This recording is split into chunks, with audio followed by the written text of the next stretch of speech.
Caught in the throes of a hiccup attack and wondering why? It's all down to your diaphragm playing tricks. This dome-shaped muscle beneath your lungs sometimes chooses to throw a spontaneous spasm party.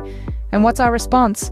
We spin into a frenzy of hiccup-stopping tricks, from downing water in an upside-down world to jumping at sudden scares.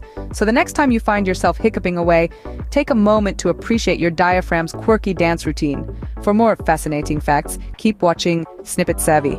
And remember, there's a whole world of knowledge waiting to be uncovered, one short at a time. Stay curious.